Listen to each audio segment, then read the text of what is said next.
একটা প্রশ্ন করছি যে কোভিডের একটা বিশেষ উদ্ভূত পরিস্থিতি তৈরি হয়েছিল, যার জেরে এই ডায়মন্ড হারবার মডেলটা আমরা দেখেছিলাম, আপনার পরীক্ষা নিরীক্ষাগুলো আমরা দেখেছিলাম, প্রতিদিনের কাজ দেখেছিলাম। এখন কি এমন পরিস্থিতি তৈরি হলো যে জায়গা থেকে দাঁড়িয়ে স্বাস্থ্য সম্পর্কে আলাদা এভাবে একটা ড্রাইভ আপনাকে নিতে হচ্ছে? ডায়মন্ড হারবারের মাটিতে দাঁড়িয়ে আপনি বলছেন ট্রায়াল, আপনি বলছেন বেশ কিছু পরীক্ষা নিরীক্ষা, এবং তিলোত্তমা কাণ্ডে এর সঙ্গে যেটা জুড়ছি যে তিলোত্তমা কাণ্ডের পরিপ্রেক্ষিতে আমরা দেখেছিলাম যে চিকিৎসকরা রাস্তায়, চিকিৎসক সমাজ, সেই চিকিৎসকদের আজকে আপনি হাত বাড়িয়ে দিলেন, হেল্পলাইন এবং বিভিন্ন হাত বাড়িয়ে দিলেন। কি পরিস্থিতি তৈরি হলো যে জায়গা থেকে অভিষেক বন্দ্যোপাধ্যায়কে আজকে স্বাস্থ্য সংক্রান্ত ব্যাপারে এতটা বড় উদ্যোগ নিতে হলো? চিকিৎসকরা যখন প্রতিবাদ করেছিল, আপনি যদি দেখেন আমার টুইট অন রেকর্ড রয়েছে, যখন তারা প্রতিবাদ করেছিল আমি বারবার বলেছিলাম যে তারা যে বিষয় নিয়ে প্রতিবাদ করছে সেটা ন্যায্য, যে দাবিগুলো নিয়ে প্রতিবাদ করছে তাদের সুরক্ষা, এগুলো ন্যায্য। সুতরাং চিকিৎসকদের হাত আমি আজকে বাড়াইনি।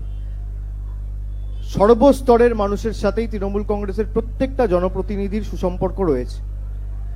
আপনারা বলছেন কি পরিস্থিতি তৈরি হলো আমায় করতে হচ্ছে আজকে স্বাস্থ্য শিবির।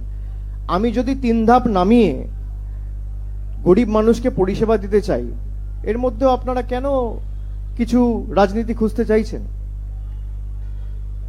আমি যখন শ্রদ্ধার্ঘ্য করেছিলাম তখন তো আপনি জিজ্ঞেস করেননি। আমি যখন কোভিডের সময়, লকডাউনের সময় গরিব মানুষকে বাড়িতে খাবার পৌঁছে দিয়েছিলাম তখন তো আপনি জিজ্ঞেস করেননি।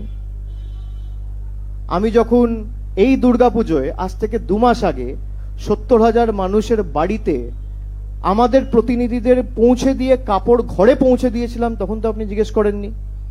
হঠাৎ আজকে জিজ্ঞেস করছেন কেন?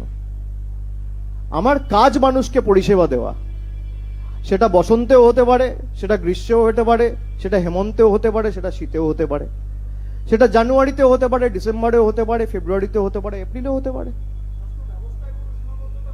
কোনো সীমাবদ্ধতা নেই। আমি চেষ্টা করেছি আরো 4 ধাপ নামাতে। আমি প্রথমে কি বললাম, আমার কথাটাই আপনি শুনলেন না। আমি বললাম একটা প্রাইমারি হেলথ সেন্টার একটা ব্লকে একটা আছে। এবার একটা ব্লকে যদি আমার 150 বুথ থাকে, আমার সেখানে 30টা কমপক্ষে স্বাস্থ্য শিবির হবে। তো উপকারটা কার? মানুষের।